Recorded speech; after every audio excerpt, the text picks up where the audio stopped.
Welcome to BPE Talk 10, How Innovations Evolve Talent Development. I will be your host for the night. Currently we have participants not just from Indonesia, but also from Malaysia and also some other countries as well. Welcome everyone and thank you for attending this event. So, um, Firstly, I'll start off with the um, introduction of why we are having this event. Our objective of this BPE talk is to inspire young talent to innovate technical skills to solve real world problems and also inspire experts to share their most authentic moments with the next generation. And last but not least, to inspire students to intern in Bukit Vista. And we invite industry experts at leading companies. There will be also a live Q&A. So as an audience, you can engage live during the event, ask questions, or upvote topics for topics. Our team member will share the link over here on Slido, or you can directly go to Slido and type the event code. So hashtag EV-eTalk10. And then our moderator of the night will stir up the debate and passionate discussion. And after the event, please join us for post-meeting huddle with the co-host and the speakers for a casual mingling session. That's the objective for this event. As for the event format, it will be like this. So first, there will be introduction from the host and the co-host of the event, and then the introductions from moderator and as well as the speakers. And then we'll start with the moderated discussion with the panelists, and then we close the discussion and then fill up some surveys, and then there will be a post-event huddle. Okay. Let me introduce myself as the host. My name is Shelin. Currently, I'm the Human Resources Intern in Bukit Vista. I studied in SIM, University of Birmingham in Singapore, graduated back in 2019. And one fun fact about myself is I love to learn new languages. That's all about me. And then, I'll introduce a little bit more about Bukit Vista. Bukit Vista is a property management startup based in Bali, and we manage currently around 150 properties across Bali, Nusa Penida, and Yogyakarta as well. So our company mission is to inspire delight through hospitality innovation that positively transform guests, partners, and employees.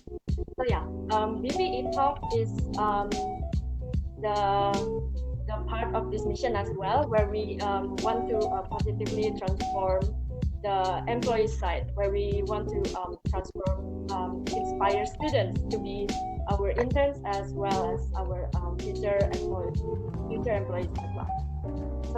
That's our mission. And here are some of the snippets of the properties that we manage. So we manage guest houses, we manage villas, resorts, as well as apartments.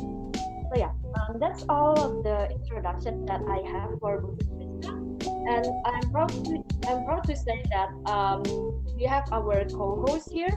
So we have Victoria University Business Club from Malaysia. We also have Taylor's University Student Council from Malaysia as well. And last but not least, we have OCIA from Faculty of Psychology, Universitas Gadjah Mada, Indonesia. So without these three co-hosts, we won't be able to host this event. We're really thankful to have them as our co-hosts. Firstly, we'll have the introduction from Victoria University Business Club. So I'll pass the time to Luga now. Hello, Luga.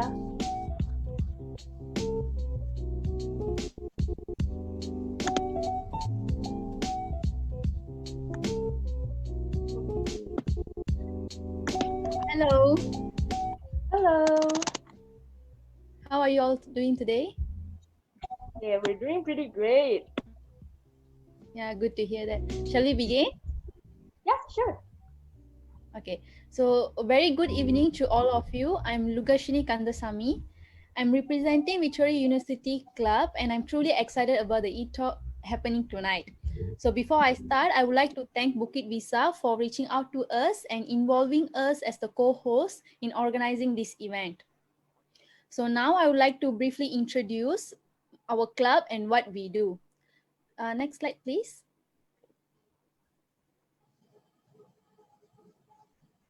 Hello.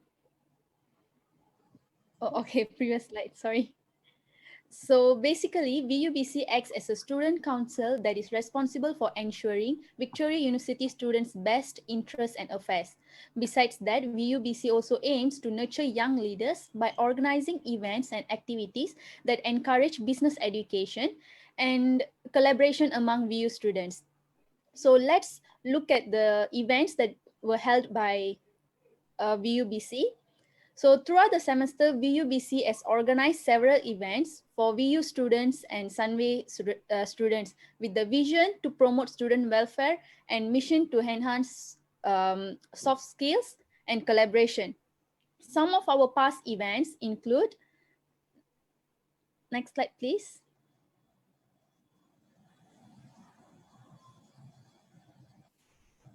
Hello. Yeah, so some of our past events that include 25th Anniversary Movie Challenge, Victoria University Sports Championship, and VUBC team building. So that's all from me. Do follow us on our social media on Facebook and Instagram to get the latest news and on every activity and VU related matters. Once again, I would like to thank Bukit Visa for providing us this opportunity to co-host in this event. Thank you so much and have a good day. Okay. Thank you for the introduction, Luga, and from VUBC team as well. So yeah, thank you for introducing more about the club and as well as your past events. I believe that it's really interesting. It reminds me of my university days as well. So yeah, thank you, Luga. And then next, I'll move to Taylor's University Student Council. We have Michelle over here. So hi, Michelle. Hi, can you hear me? Okay, yeah, we can hear you. Okay. All right. So, good evening to the honorable speakers and attendees today. We first of all, we really want to thank you for joining this amazing event, and we really hope that you can learn something from today. And next is we would like to thank Bukit Vista for collaborating with us for being the co-host. So a little bit of introduction of Taylor's University Student Council. We act as a student body of Taylor's University. So we represent all the schools from Taylor's University. So with our values, which is trust, unity, service, change, we serve the Taylor's University and we ensure that we make Taylor's a better learning experience for all the students in Taylor's University. Next slide. Just stay in the slide. Our main jobs have three, which is firstly, we voice out any student concerns to the management if they to ensure satisfaction by the students. And next is we increase the bonding with external collaborations with like Bukit Vista and any other universities. And lastly is we plan if we collaborate with clubs and societies in Taylor's University and plan out activities for to like to let students join the activities. So the next slide it would be our social media, which is the Instagram and Facebook. We hope you can follow so you get to know what is the news that is happening in Taylor's University and other activities that we have collaborated. So thank you very much for Bukit Vista to join this to have this event, and we hope that you have a good day and learn something from this event. Thank you very much. Okay, thank you, Michelle, for your introduction as well as explaining what the Taylor's University Student Club are doing for its student community. So yeah, and thank you so much for your introduction.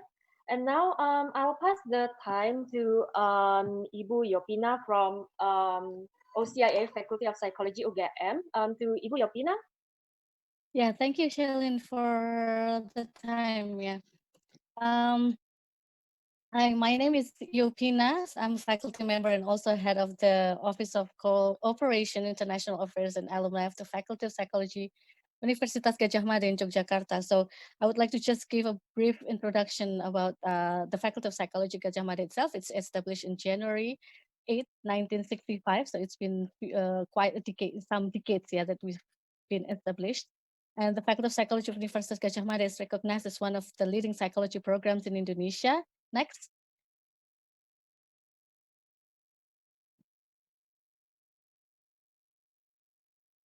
Yeah.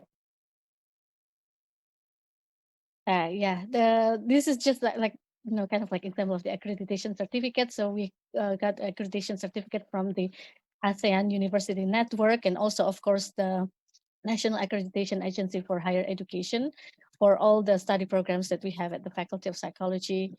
Next.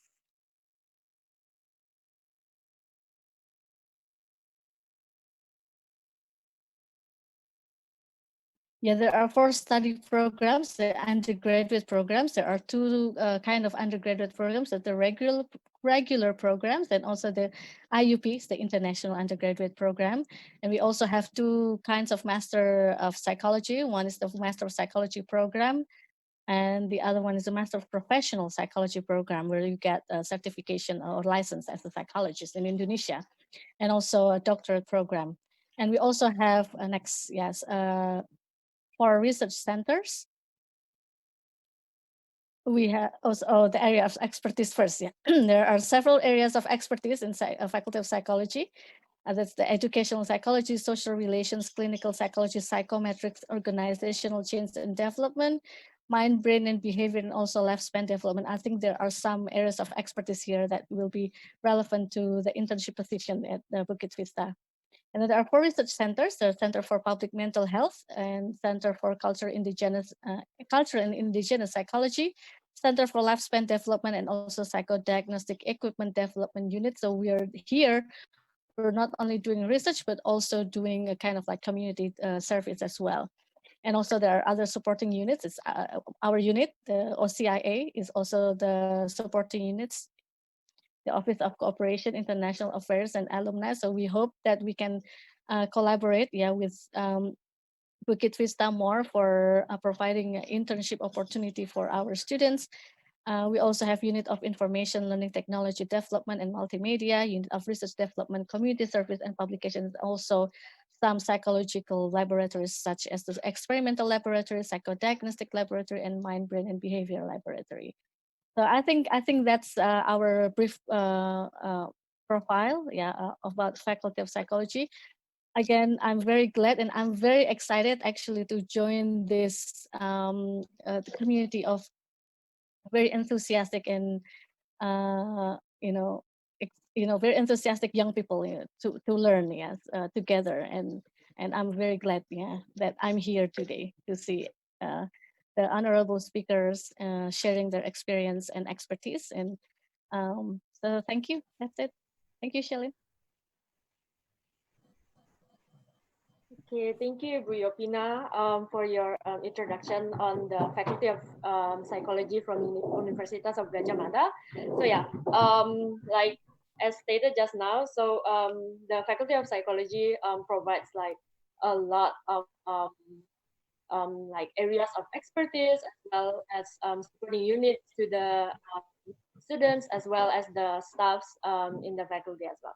So yeah, once again, thank you, Briopina, and thank you to all the co-hosts just now for the introduction. And now I'll pass the time to our moderator of the night, Cynthia. So please continue to the event. Thank you. Yes, thank you, Shelin, for a very beautiful introduction. And I'd like to welcome everyone here. Welcome to the audience, welcome to the speakers, and welcome to the co-host as well.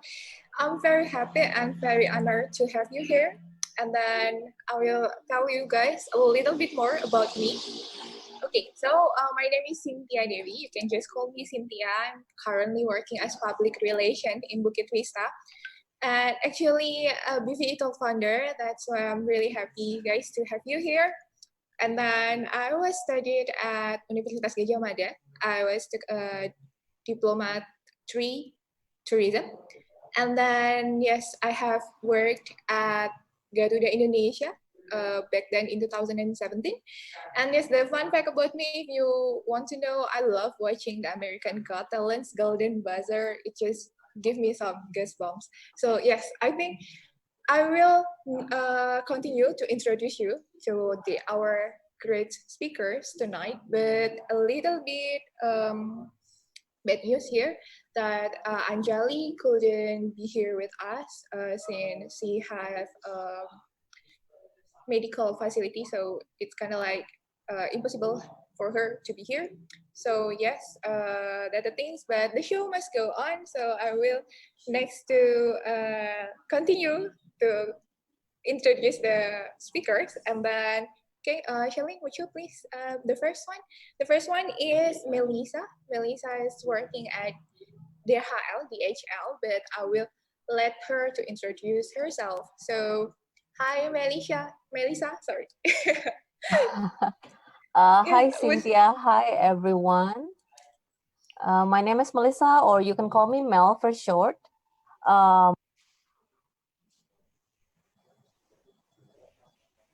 oh, I'm sorry, Mel. We can't hear you.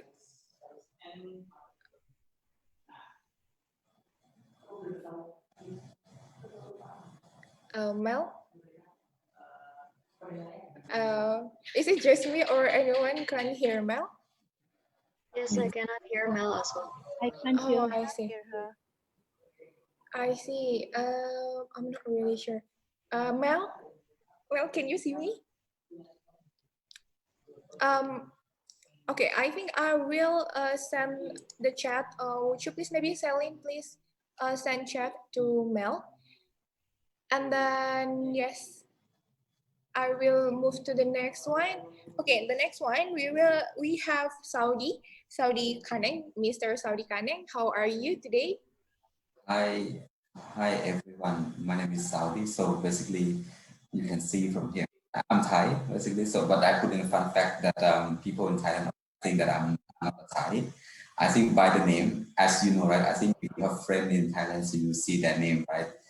Very Thai, and then somehow it's the mix of the Sanskrit words or whatever, right? Become a language, right? But then from my name is totally opposite. So whenever I do any communication with people, even though in the same countries, right?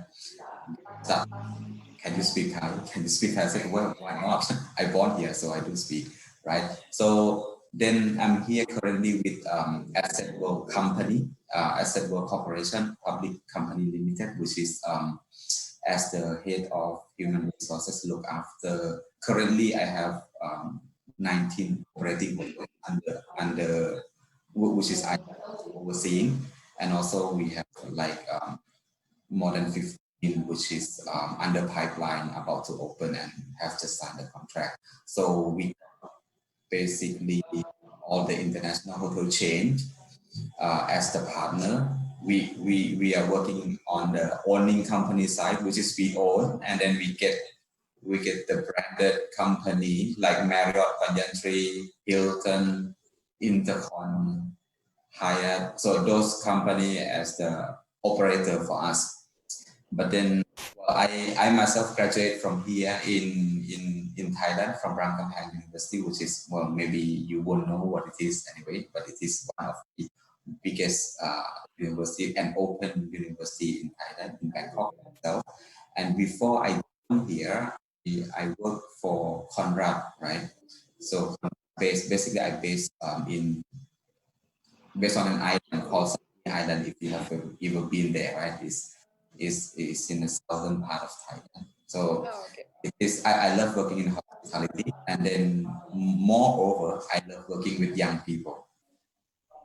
Cool. Then I hope you will inspire young people here tonight. Definitely, I will. Yes. So I think I will go back to Mel first before I go to Miss Enda. Mel, have you back with the sound? Is it already fixed on Yeah, your side? Okay. yeah. Can you hear me now? I'm so sorry. It was Yes, yes, accidentally yes. muted. Okay. So, good evening, everyone. Sugeng Dalu to Wow. friends in Yogyakarta. Hi. My name is Melissa. You can call me Mel for short. Right now, I'm doing HR program and performance at DHL Express Indonesia. Simply put, it's about employee engagement and employer branding. I went to University of Bina Nusantara in Jakarta, and I'm not actually coming from HR background. I'm actually coming from management economics. So it's going to be a fun experience to learn from other speakers. Fun fact about me, as you can read in the slides, I prefer dogs over cats, Star Trek over Star Wars, autumn over spring, and noodles over fried rice. So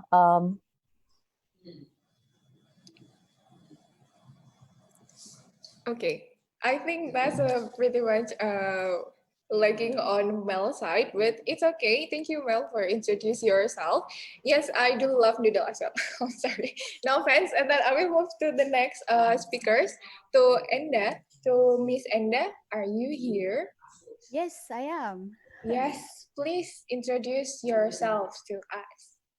Hello, everyone.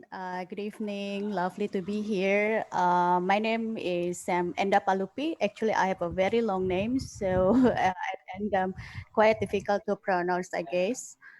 Um, just call me Enda. Am I hearing any echo?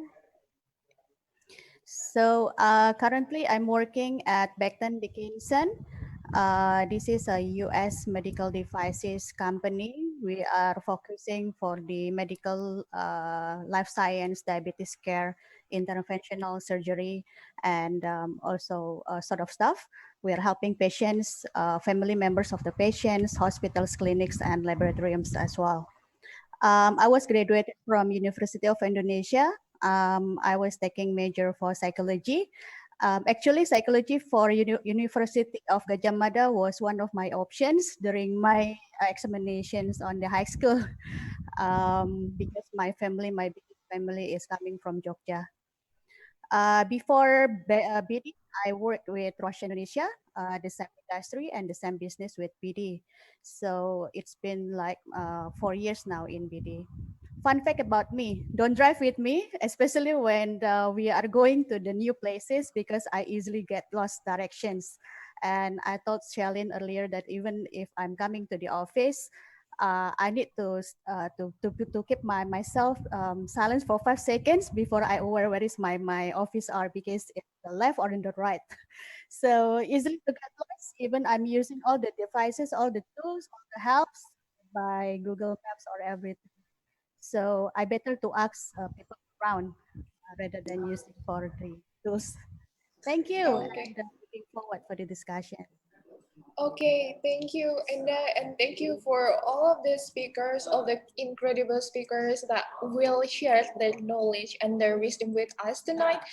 We are very honored to have you guys here. Please believe me, you are coming with a lot of experience that we need to share. So yes, I think for this Q&A session, it's already open.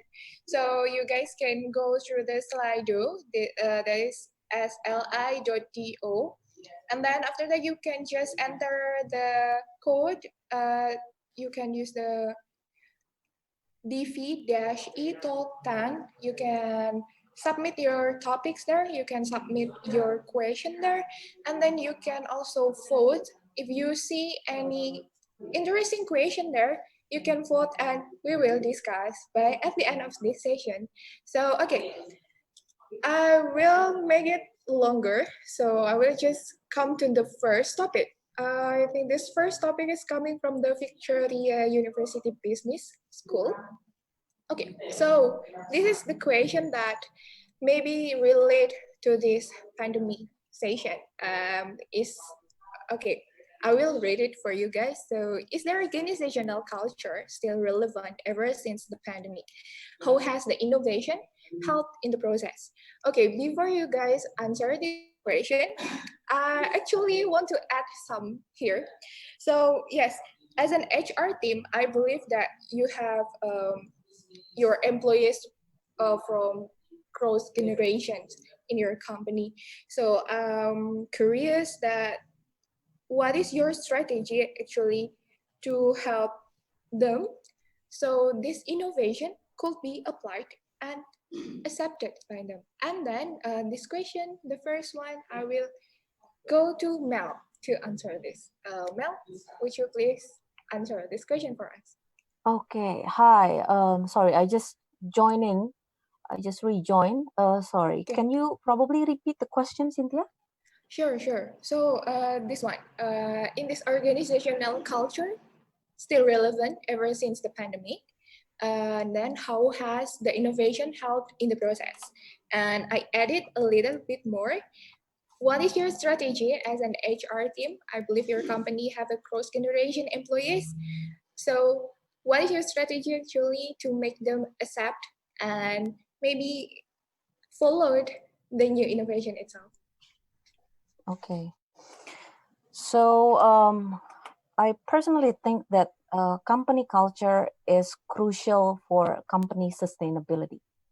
And a strong company culture will actually help the company to navigate its way to overcome difficulties. It's actually the glue that, well, when it comes to culture, you can have your strategy, but at the end of the day, the culture is like the glue that binds everybody together. So, for instance, in DHL, we have this four values that basically everybody in DHL knows about this very well. We call it. There are four. Four of them are can do spirit, speed right at first time, and passion. And how does culture?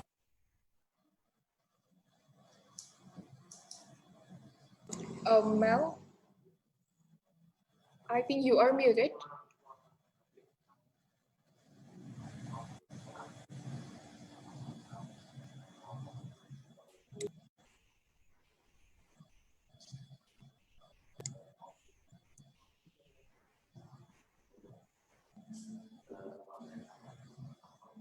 Guys, can you hear my Mel actually? No. Oh, okay. Sorry for that. Okay, Mel. Sorry.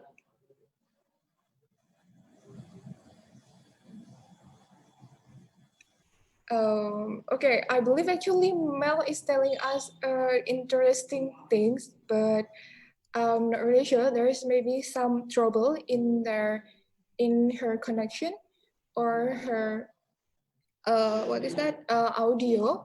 And then Mel, can you please say hi to us? Is it already work again? Okay, since it's not working, I think on the Mel side, I will pass this question and I will let Mel to fix the problem first, and maybe to Mr. Saudi. Okay, Mr. Saudi. Okay, yes, Well, since we are yeah. waiting for Mel, I will move it to you first. Okay, no worry. Okay. So basically, as Mel just mentioned, right? Basically, the company cultures is like the glue that bind everyone together, right? So without the company cultures or organizational cultures, right? The team will not go as a team, right? Otherwise, people will go separately, right? As Mel also mentioned, I tried to link with what Mel has said, right?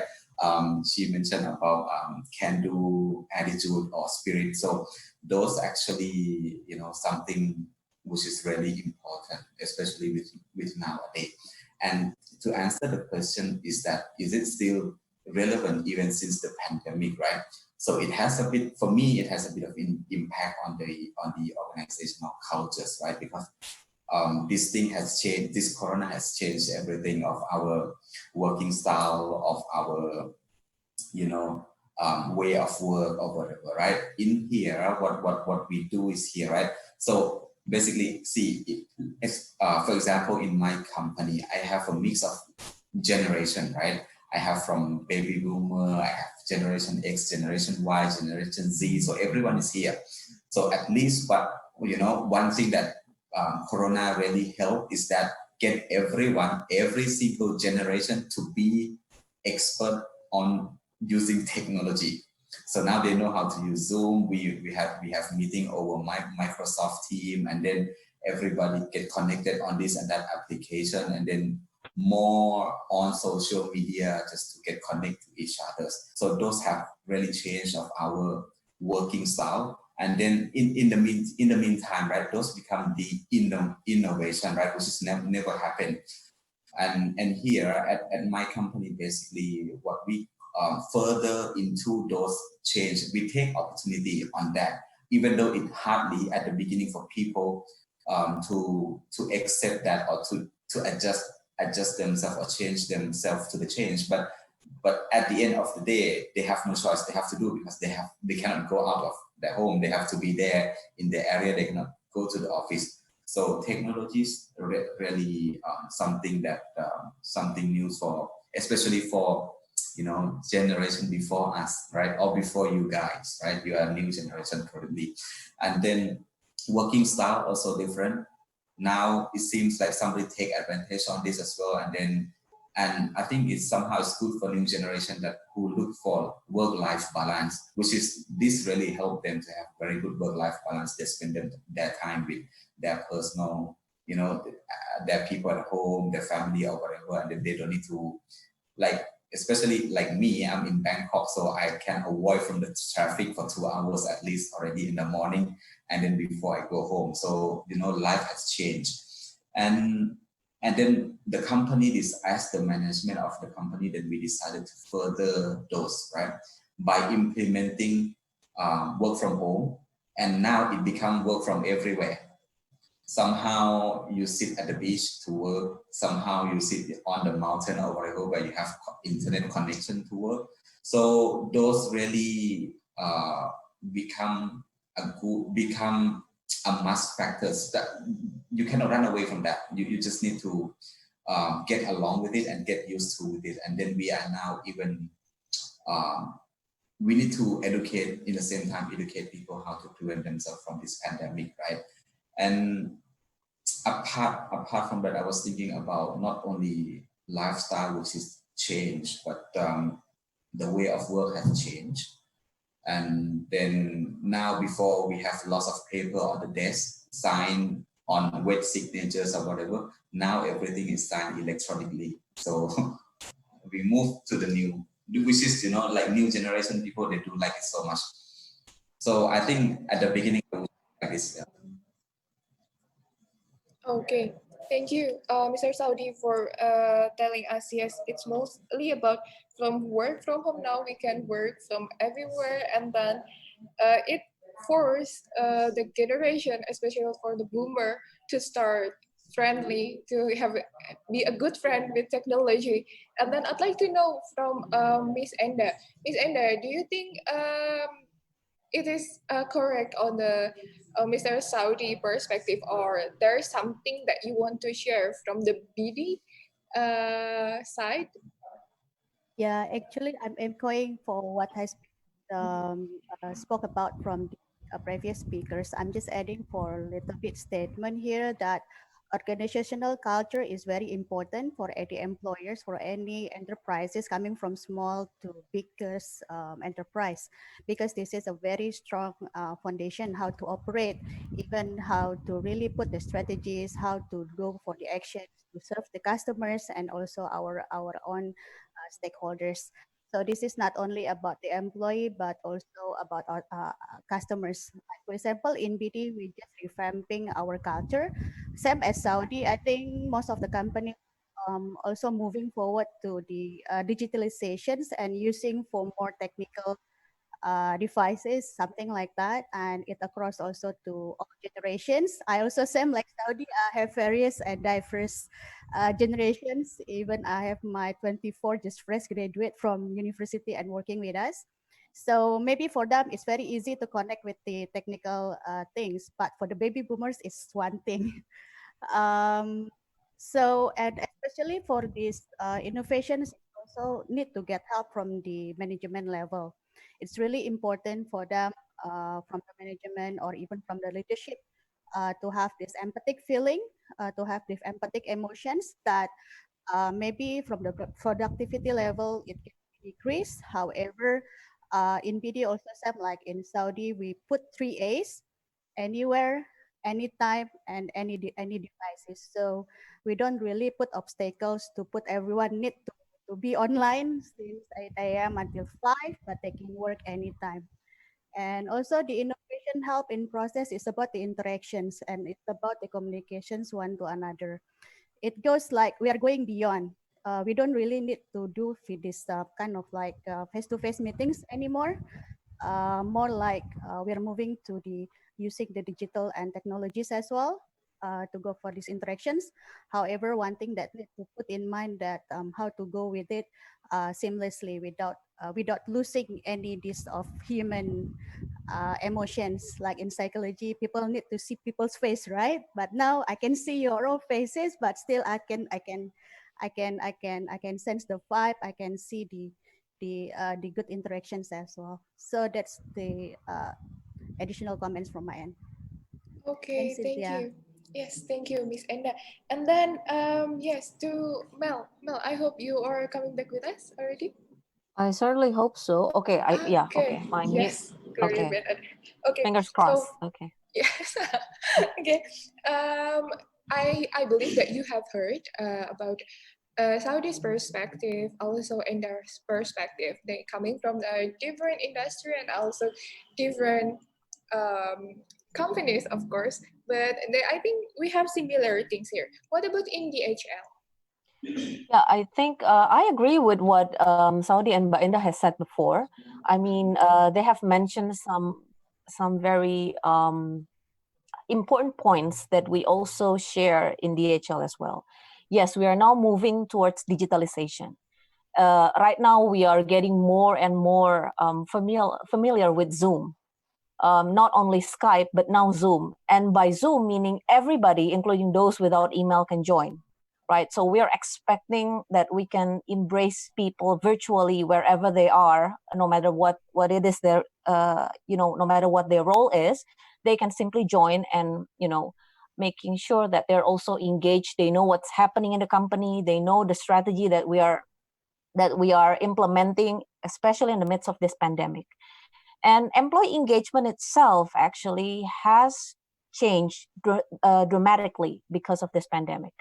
Right now, we're talking about virtual engagement, and that is another ball game. That is something that we are still trying to figure out. But it's the new, it's a new game for all of us, and so I think the key word is digitalization and communication. I echoed what Maenda has said before. Communication, being practicing empathy, is really important. It's not just our company who experience this hardship; it's all of us around the world. So we need to be more mindful about our strategy going ahead, how we can still maintain our employee motivated and at the same time reaching our business goals. Those two sometimes doesn't, it's hard to juggle, but it's the reality of working in an organization. Oh, okay. That's pretty. What's that? I like communication is the key, I think, and also the empathy. And then yes, thank you for the speakers for sharing those thoughts on the first discussion. And then I will move to the next one. The next one is still about around the pandemic. Okay. To Shalin. Yes. So the next one. This is coming Taylor's University about the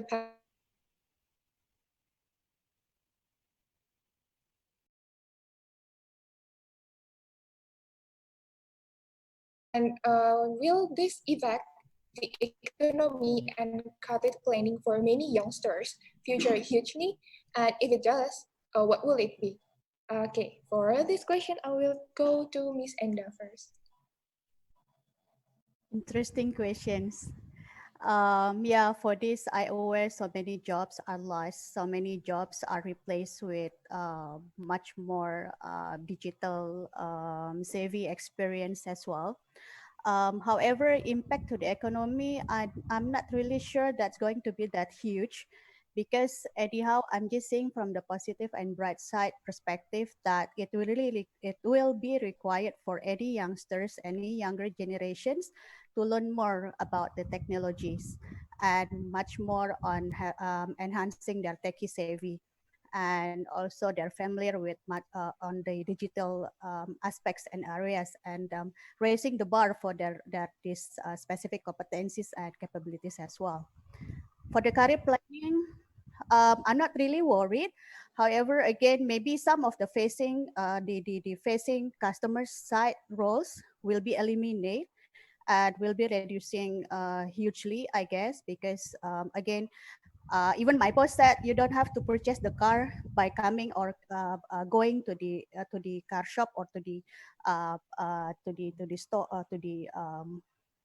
to them, and let the sellers coming to you online, and you can choose any of and select any of options, any of features or everything by online as well.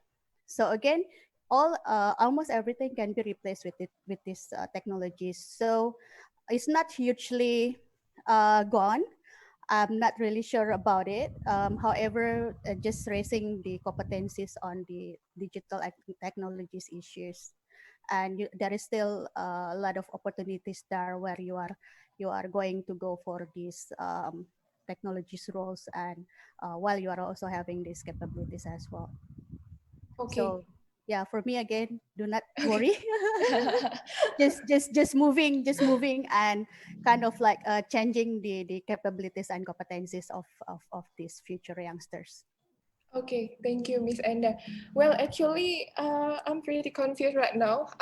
Who should I choose first? Because this is maybe from the Miss Enda said, it will be more relevant to the DHL team as well because they provide service. But also from Mr. Saudi itself, we will talk about hospitality, about the changing and this technology. That okay, I will go to Mr. Saudi first. Mr. Saudi, since you are also working in the hospitality industry, and we also our company also coming from the hospitality industry as well, and then during this pandemic, like Miss Enda said, it's changed a lot of things, like just say Miss Enda said that maybe there will be reduced for the customers experience roles, or but actually in hospitality we meet people human. What do you think about that? Well, basically with the hospitality, right? Definitely the pandemic will affect the economy, right? In Thailand itself already, I mean, the job has been lost for more than 200 jobs. So people lost their job, and then they become jobless, right? And then government is coming with many campaigns just to support these people. But then I don't think it will affect the career planning. Career planning is still there, that you will need to plan for yourself, right? Before, we have never seen people, making money by recording themselves and go around eating here and there, become a blogger that they make money as a YouTuber, right? So now this new career has popped up already into the world, right? So I believe that there's a lot more career which is will be helping people if they don't stop learning. Basically, if they keep thinking on future and think out of the box and do something different than before, than what like old generation has been telling them that you got to study, and then after study you go for this, you go for that, right? But nowadays, let's say I give one real example, right? One of my chef, he worked in a hotel, but then with this pandemic, right, and definitely it directly affected him. So he lost his job, and then what he realized is that after that he went home, then he opened a new dim sum shop at home, but he's making more than his salary. That's what. Now he found himself that he should be he should be running a shop rather than being an employer at the hotels. So there's a lot of things. Sometimes I think this probably related to the next topic, right? But then, if as long as you find yourself, what is your strength, right? So try to find yourself and then plan your career according to whatever skill you have. I think whatever situation you be in this world, I think you still find way to feed yourself and to look after your family. Okay, that's really cool, Mr. Saudi. And I hope you will stay with us until the huddle session because I have an interesting question, but I will ask it later. And then, okay, and then I think I will go to Mel. Mel, what do you think? As we know that DHL is providing service, and then I know that your company as well is providing the high technology as well. So, what do you think about this topic? Well,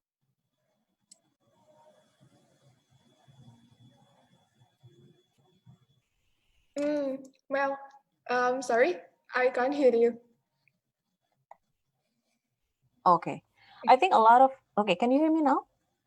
Okay. Yes. So a lot of good points have been shared by Saudi and by Enda as well. And I'm going to add just a bit in relevance to what's going on in DHL. So yes, we are a logistic company and we use technology, obviously, because essentially if you send shipment, you want to know where it is from time to time.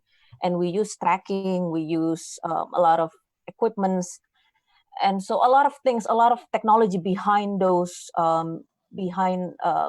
shipment movement that people cannot see. But in regards to the pandemic, I think that what's really important is to highlight that this is, I mean, moving forward, it's not just about the pandemic, but this is the era of digitalization that we are in. And with the pandemic, it's actually it's bringing more point to the digitalization. We actually have to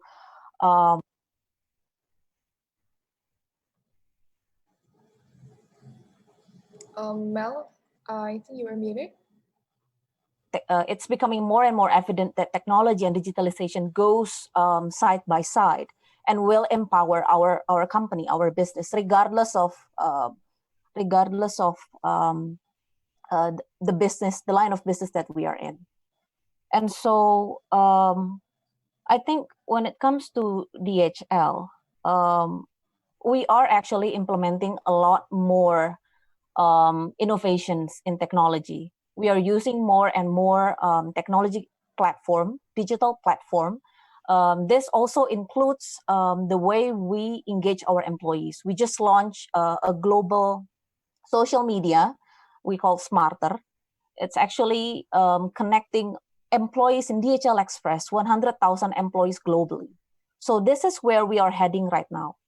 And it relates to your question about how this will affect career planning to the youngsters, for instance. Well, for young people out there, I can tell you for sure that this is the era that we're living in right now. Digitalization is the key.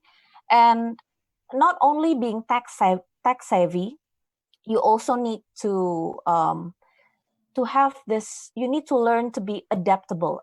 You need to have that high adaptability and behavior, displaying positive behavior, can-do attitude will never go out of style. It is something that will be appreciated by any company, regardless of the industry, regardless of the era that we're in right now. Because at the end of the day, it's also an important factor that we want to see instilled in our employees as well. So I hope that adds a bit to what Saudi and Mbak Enda has said before. Okay, thank you. That's very beautiful. And yeah, about the high adaptability. And I do agree, maybe it's not about the pandemic itself, but this is actually the start of the era of the digitalization itself. Okay, thank you for answering those questions. And then I will move next to the third topic. This third topic is coming from the OCIA UGM. And then they're asking more about, actually, this is kind of big related to the previous one because of the situation right now. There's a lot of switches dropped, and then yes, let's see here. Okay, so actually, what are the skills needed for professional or students to start working in a new industry? I could see, and I could give you an example here. someone with 5 years of marketing experience want to apply jobs in HR, or a literature student wants to explore internship opportunities in UI UX design. So what do you think, guys, about this? What actually the skill that needed? This is a soft skill or maybe a hard skill? And I will go to Mel first. So please, Mel. Okay. So this is actually my life story. So I've been working in the commercial department in the same company. So I've been working DHL for 13 years. In the first 11 years of my career, I actually worked in commercial department. And in the last 2 years, I moved to HR. A lot of people have been asking me, why do you do that? Usually people go the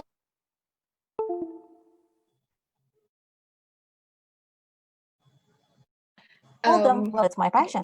I think answering this question,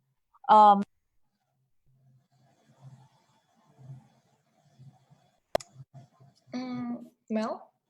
Okay. Are sorry, you can good you hear with me that? now? Okay, sorry. Yes. Yeah, so I think this is possible, and I've seen it firsthand in DHL as well. I've seen people moving from one department to another department, and that happens basically in all departments that we have. And this is also my personal story, actually. So what is actually the key, or what is the skill needed?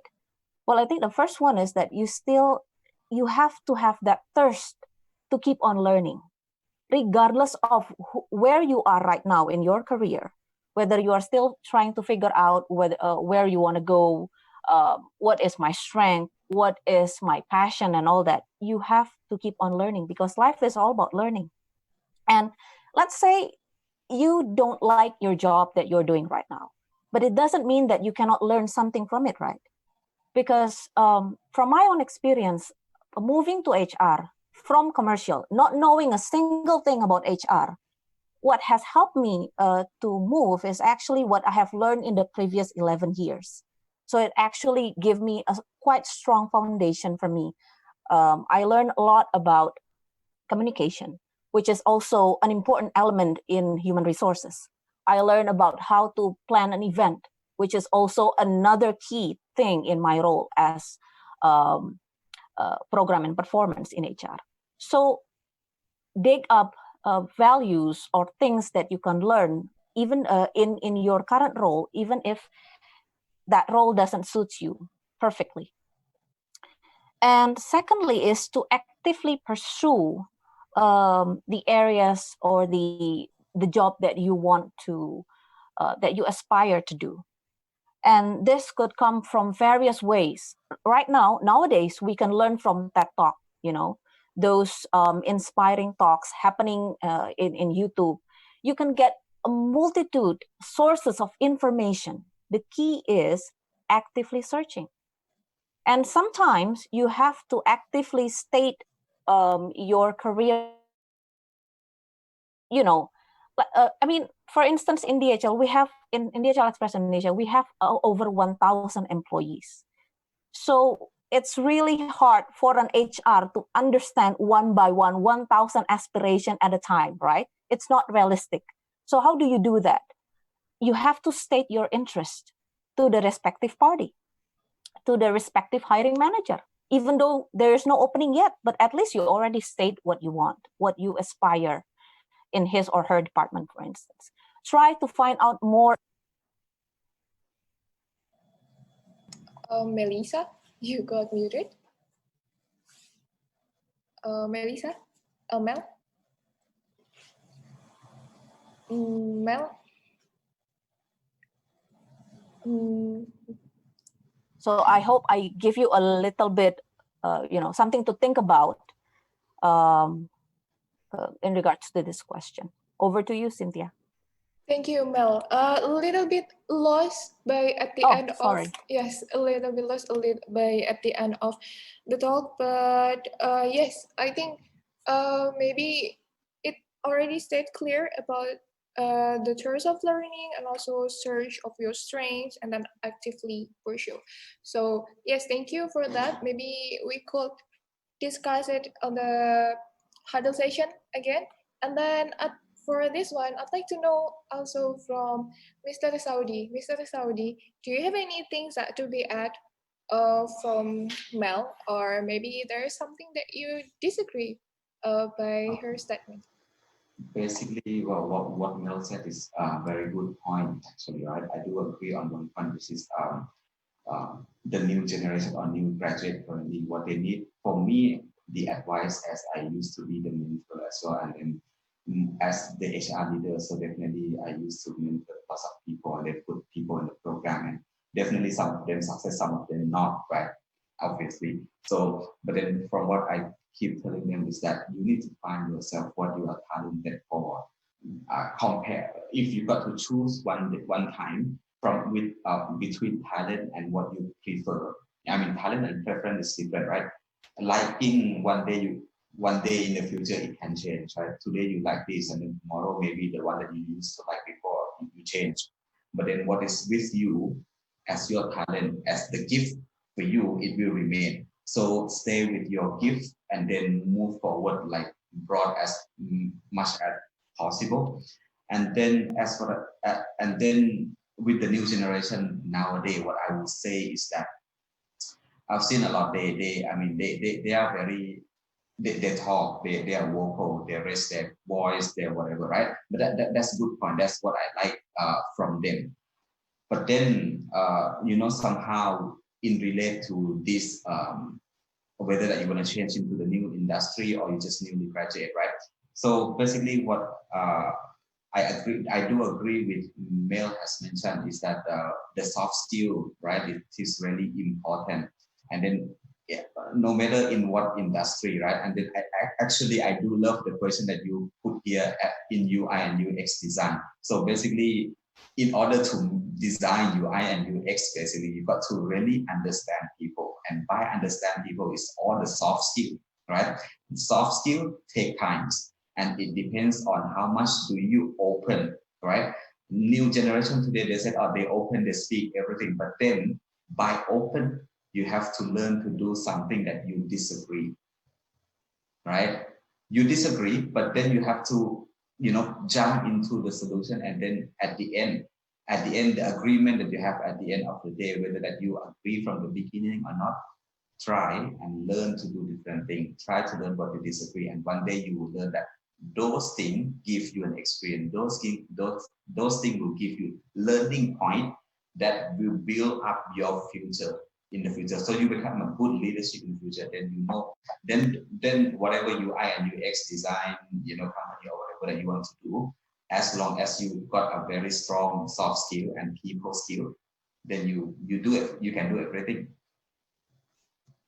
Okay, thank you for sharing that beautiful things as well, Mr. Saudi.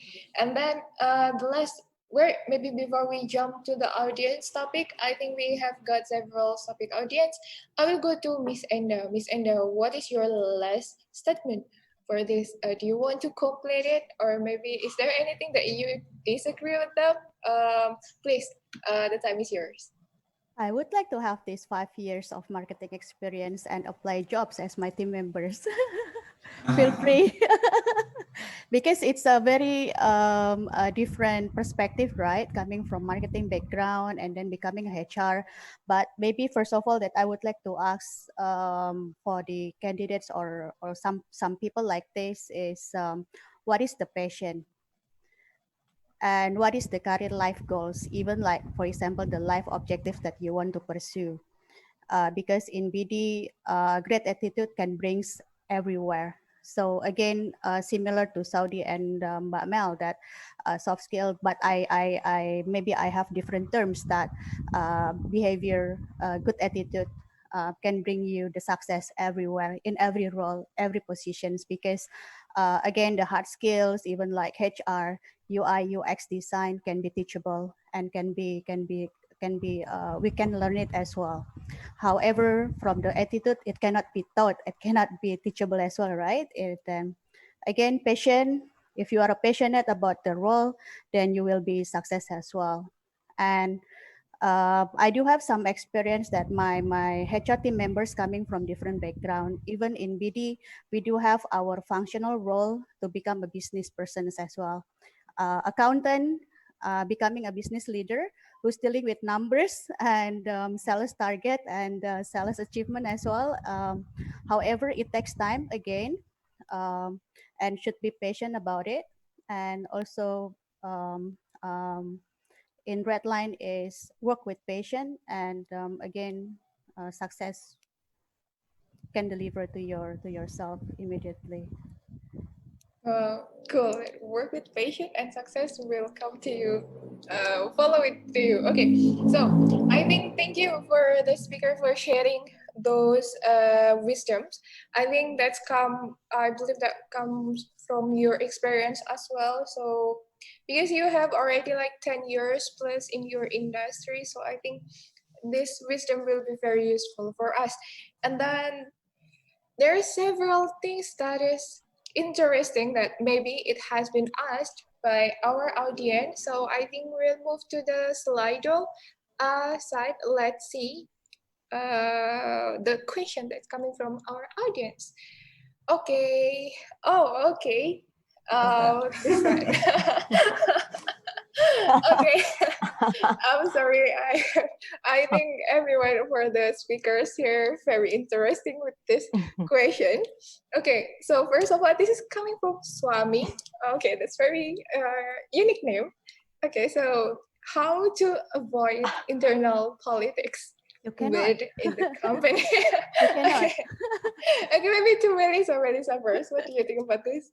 I would gladly give this question to Saudi or Mbak Enda, who obviously have a lot more No, experience than I am. Oh, okay. Yeah. Okay, to Miss Enda first, maybe. Yeah, we cannot. Internal politics, politics is everywhere. We cannot avoid it. We just being adaptable and being proactive and being responsive to whatever happened in the company. However, how to play the game is something important. As long as you're not playing dirty, and you know what you're doing, and you know how to interact, and you know how to engage. But I would like to re-asking again to Swami, what kind of internal politics that you meant, like stabbing everyone's back, or just being successful and getting the promotion without really working hard or something else? Because a lot of revert to internal politics, but for me, it cannot be, it cannot avoidable. However, we just being adaptive and um, uh, what is the terminology? I forgot it. Just just being responsive. And again, in BD, we're just being authentic as ourselves. If we don't want to play the game, just don't. If you want to play the game, play it fairly. Okay, that's really cool. Oh, maybe yes, I forgot. We used to like ask the audience if they're not anonymous to ask the question.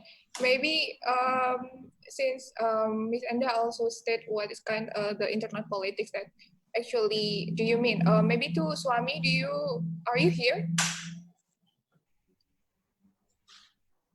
Okay. Okay. Since no, I think yes, I will just to pass it. If you are here and you want to add, please just turn on your microphone and join us with this discussion. And to Mr. Saudi, actually, Miss Enda already stated her opinion. What do you think about it? Do you disagree, or maybe do you have yes, the same perspective? Okay, so basically I would say the politics is there within every single company, right? But then it depends on how much it is there, right? Depends on in which level they are currently, right? If they are really strong political cultures in the company, I think something wrong already with the companies, right? But then how to avoid internal politics? Basically you just be transparent, be yourself, speak the truth, and then do to prove whatever, show your result, right? Present your result. And then if a time for you to present your result, you need to present.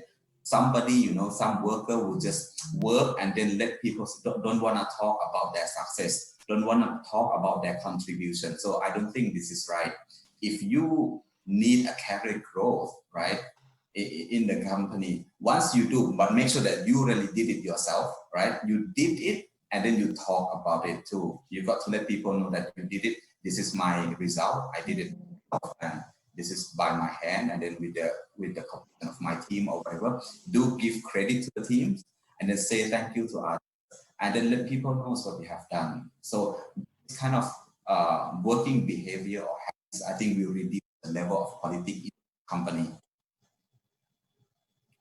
Yeah, Okay. just being authentic though. Yeah. Just be authentic, just be yourself. So, to Mel, do you have anything you want to add? No, I think, I mean, of course, Baina and Saudi have mentioned a lot of good points. And if I'm not mistaken, reading the last question, Yes. reading the Sobi last Ati. question, I think it is related to the first question. So the concern is whether you get recognized with the hard work that you have put in, while other employees are trying to put you down. I hope that that is the question that she is trying to ask. If that's the case, I understand that this is something that could, you know, worrisome for all of us. Of course, we want to be recognized for what we do, for our hard work. We want to be, we want to achieve, we want to have a good career development. It's very understandable. And so this question is actually valid. And I, for one, I do not like politics, actually. I think it's, well, just basically, I don't like politics. But as what has been mentioned before, it is something that unfortunately we cannot fully avoid. It's going to be there. But the thing is, you have to you have to put yourself um, in a clever way, not cunning way, but in a good way. For instance, there are some principles that could actually help you regardless of the politics in your company. For instance, Mel, you are muted. you do your work, but you have to advertise your work properly. It means personal branding. How are you known in the company? Meaning that you need to have a good reputation. You need to build a good rapport with your colleagues, with your with your boss, in front of the management, for instance, without you know, kissing. Okay, kissing the behind, of course. You catch my drift, right? Okay, because this is going to be broadcasted on YouTube, right? So, okay. Anyway, you get my point, right? Yeah. You have to play smart. Oh, you are muted, Mel. Mel? Yes. There's an elegant way to do that, actually. So, but this cannot be learned in the university, unfortunately. This is something that you have to learn over time. This is one of those soft skills that you get when you are in the real world, in the working world, that is. So aside from that, you need another key factors that will make your that will help your career to grow despite the politics is that you need to maintain a good work ethic, regardless of where you are. If you maintain those good work ethic, you appreciate other people. You communicate well. You do not bring people down. Those are basic principles that will help you, regardless of the internal politics within the company. And appreciate other people as well. And don't worry, because somehow, if you do those things, the company also has a mechanism to make sure that that your achievement, that employees' achievement, are also being recognized. And one of them is performance evaluation, happening every year, right? So use that moment to list down your achievement and be open to feedback, and finger crossed, you will be okay, regardless of the office politics that you are facing. Okay, thank you to Mel, Miss Enda, and also Mr. Saudi for the wisdom. Yes, I think kind of agree with Melissa as well. To be the best, you don't need to bring people down. I think that's very strong statement from this one.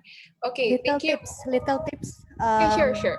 Yeah, if someone trying to bring you down, you have to do more and still maintain the good attitude until they cannot keep you up. Oh, so much Yeah, spicy. golden Yeah, words. yeah. From my own experience, though. Okay, yes, the expert talk. So yes, thank you. Thank you for sharing. That's very strong. Oh, do you want to have add anything, Mr. Saudi? Maybe you have something.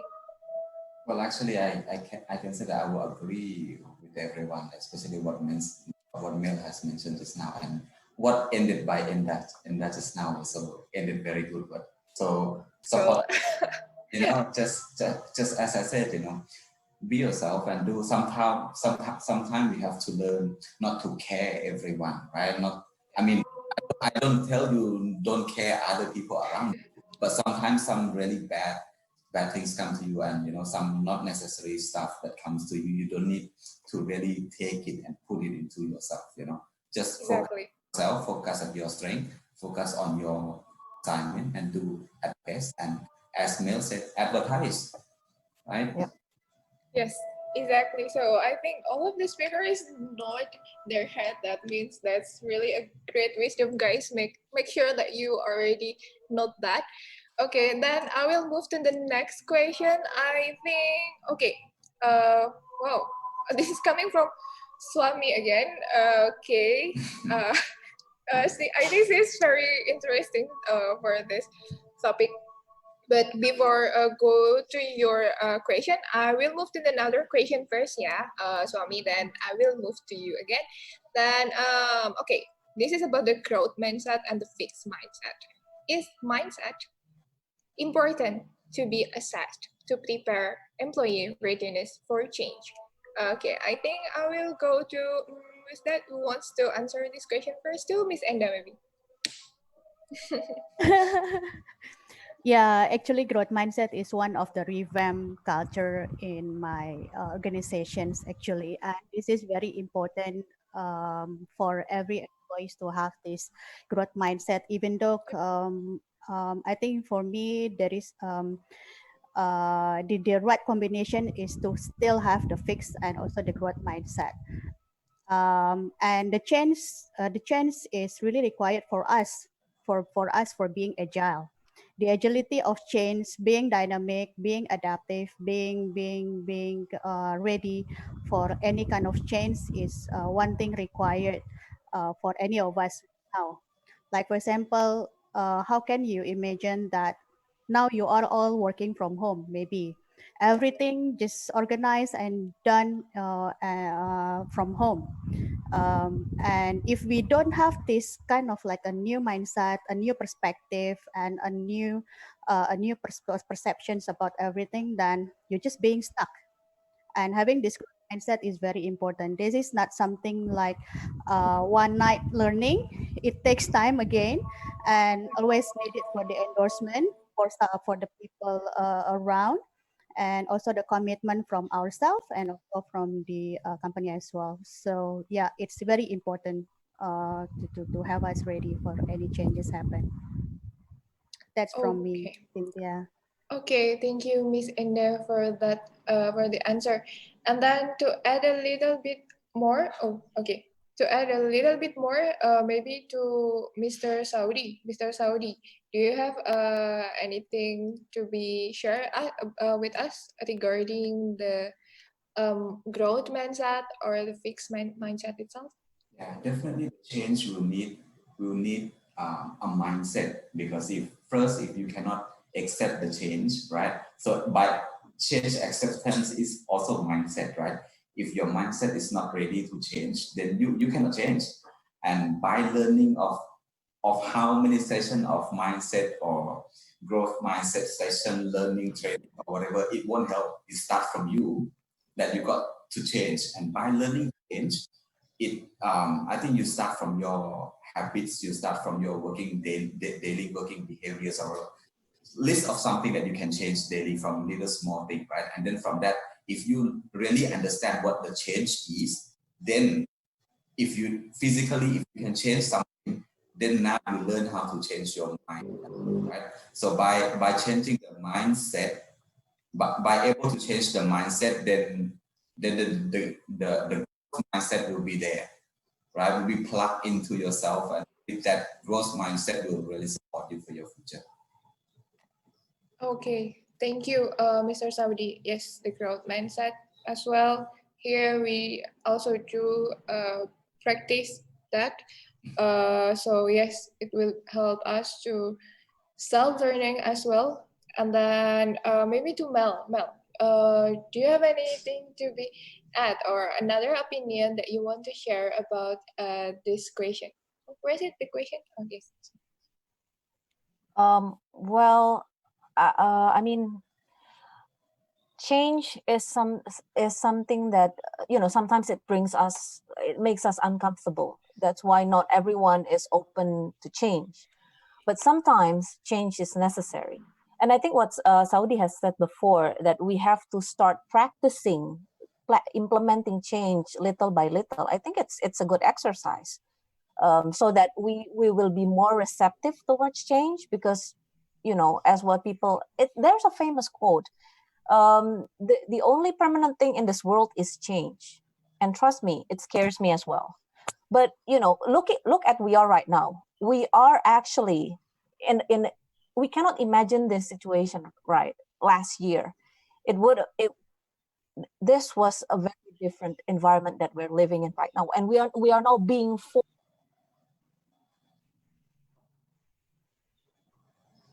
So it's reality, and we have to make peace with that. And I think if to make the jump easier, probably start by doing some risk assessment. Let's just say if I do some change in this particular part, in some aspect of my work, can I bear the risk? Is it something that I can still manage? Probably by doing that, it will decrease. You can manage your fear of change better, and it will help you to make the transition even smoother. Yeah. I see. Okay. Thank you, Mel, for that. So, yes, sometimes change is uncomfortable, but that's necessary to be done. Okay. Thank you for that. And I hope you guys got the. I hope it answered your question for the previous one. And then, Charlene, would you please move the screen? Okay. Okay, I think there's a lot of people that vote for this one. I will go back, as I have stated before, I will go back to the question again for Somi. What destroys trust in the workplace? Okay, I will let you guys think about that first, because you start to smile right now. Then you can drink first, maybe, since you haven't got any break. And then for everyone's here, please, if you curious, and then if you want to know more about the speakers, you can go through the LinkedIn and then start to connect with them, start to asking the question directly there. I believe that they will be happily to help you. Okay, so since this question is pretty much, what is that? Pretty much hot, I could say, that I will go to with that, Miss Enda. Miss Enda, you got me smiling. So, yes, what actually destroyed I'm a trust happy in the smiley workplace? face.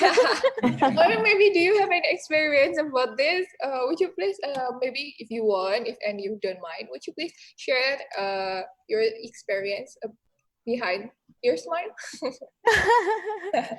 Definitely not in my current employer. Actually, we're very safe environment and happy family workplace. So, what destroys trust in the workplace? Definitely lack of commitment from the management, and also like whenever the employees sending the feedback, or even they're speaking up for their thoughts, ideas, and then the management or even leadership team not doing the buying in for the ideas. and just passing the ears, hearing from the right ears and then one immediately from the left ear. So it just goes by like that. So that's also create the and also destroy the trust in the workplace. So lack of commitment from the leadership team or even from the organization itself, um, and as well as that, um, when there is no appreciations, there is no recognition for any achievements or any success, even for the small ones, for what has been achieved by the employees, and as well as if the lack of how do I call it, a lack of rewards from the contributions from the employees as well, and that also can destroy the trust and a lot of more. Ah, I see. So actually, appreciation and reward is very important to Yeah, that's build the very trust. Yeah, important. Yeah, like for I example, see. if you do something like this and nobody is saying thank you to you, you feel like you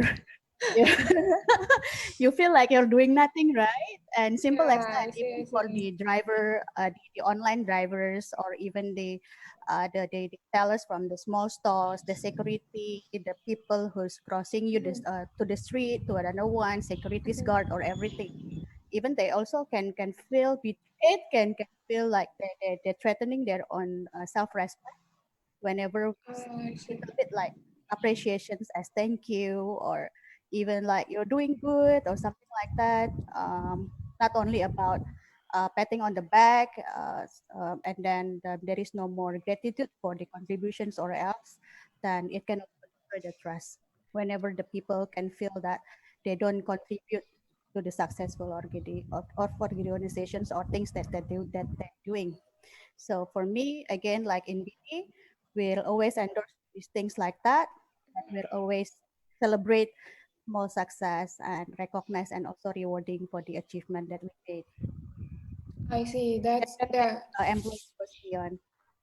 Yep, yep. I could get it now about that things, and maybe I will go to Mr. Saudi. Mr. Saudi, do you think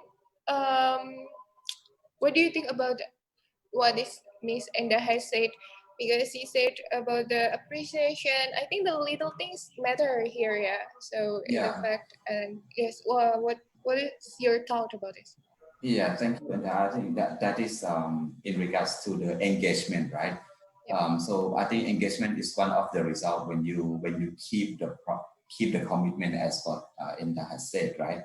And then not only keeping the commitment, but you have to keep the promise as well. So I'm looking at two aspects of the boss when they look at their people, and then the people when they do something for their boss as well. So it is either way. It is both way, not only one side to always keep for one side, right? So keeping promise, keeping commitment, and speak the truth. And then if you have anything, you put it on the table. You just don't talk behind. And then if you commit on something, and then you got to follow up as well. That okay, you are on this stage, you are at this stage, because sometimes you lost the follow up time, right? And then sometimes you do something a lot, but then you just because then nobody knows that you are doing for them, especially with your people as a leader, with your people. If you're doing a lot for them, but you never update them, you never communicate what you have been doing for them, even though the result is not there, but at least they will see the progress, right? Somehow, before it goes to the trust destruction,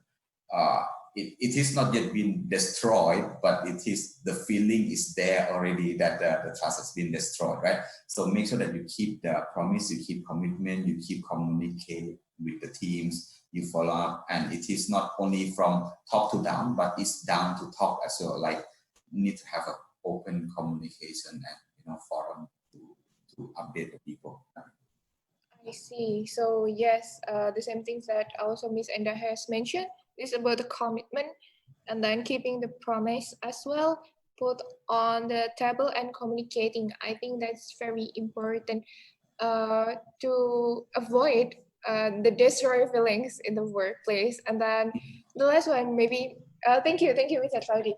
And then to Mel, what do you want to add on this topic? Okay, well, first of all, trust is something that we earn. You cannot buy trust. You need to earn it. And once trust is broken, you will need effort to actually to rebuild that trust. And that effort actually is not a one-time effort. Those starts from little things, as what Mbak Enda has said before. Small. Mel, I'm sorry, you are muted. So this trust is actually related to creating a safe environment for your employees, for your colleague.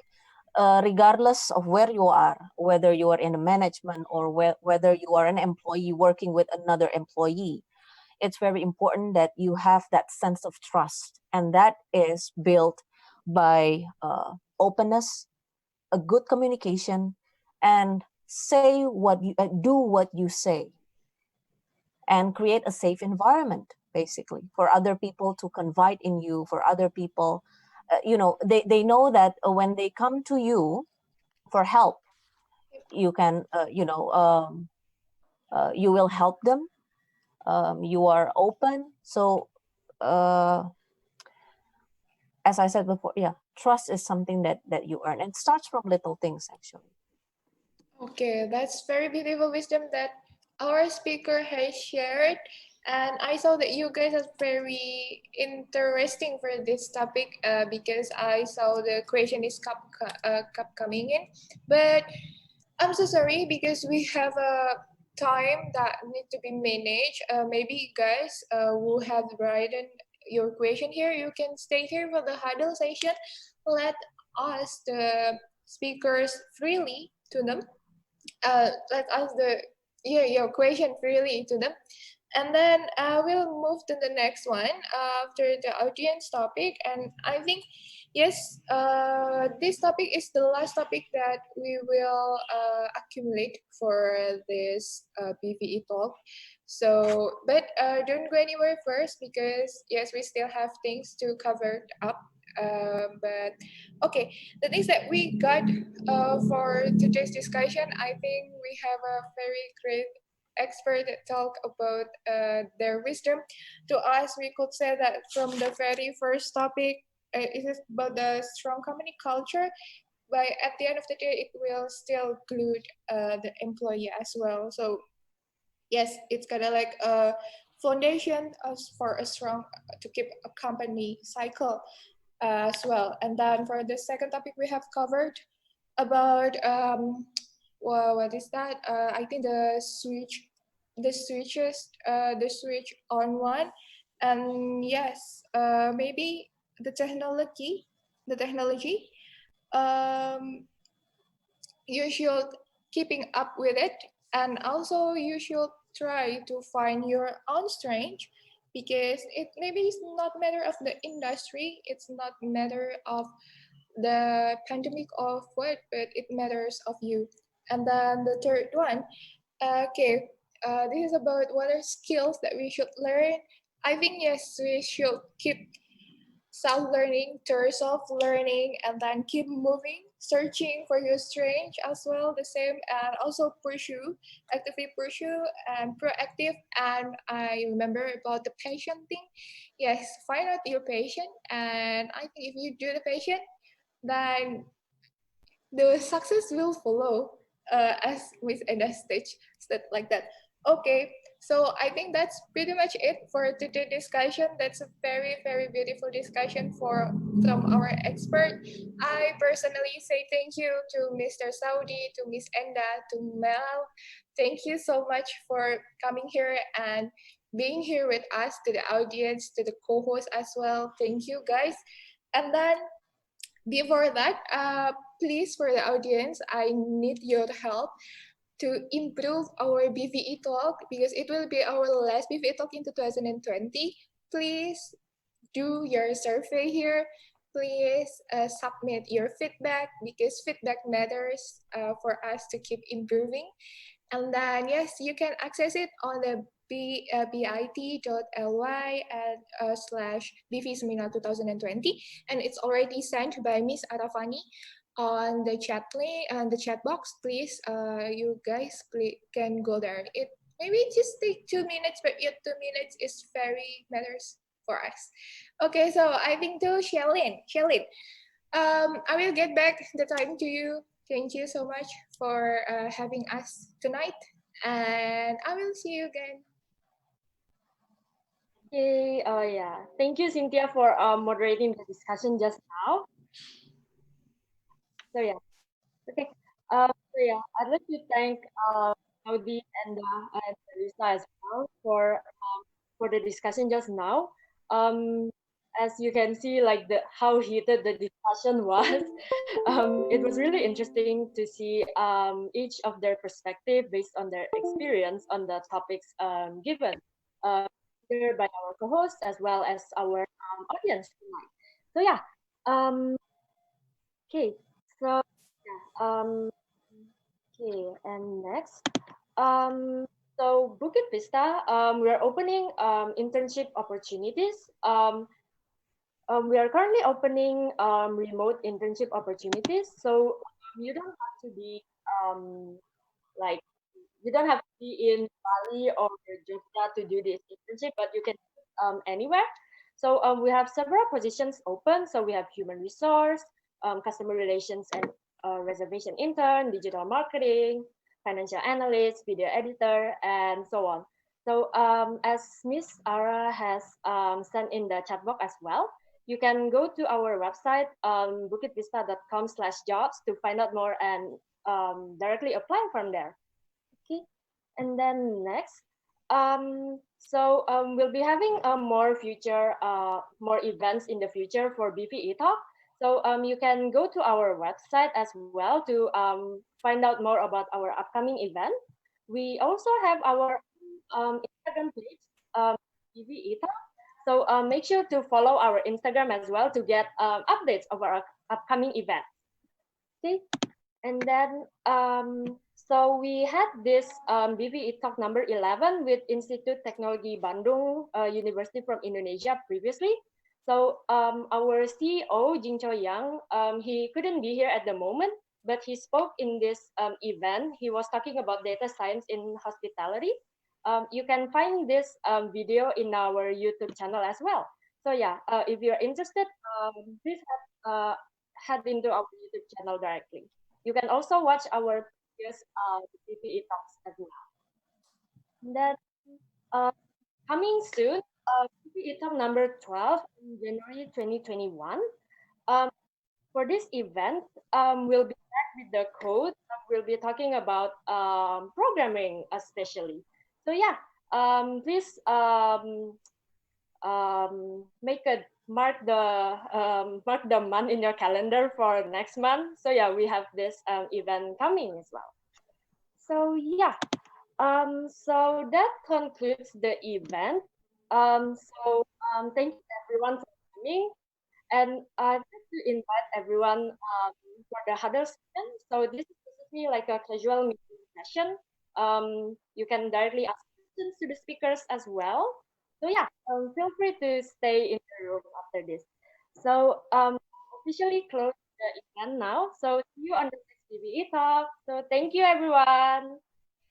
Thank you.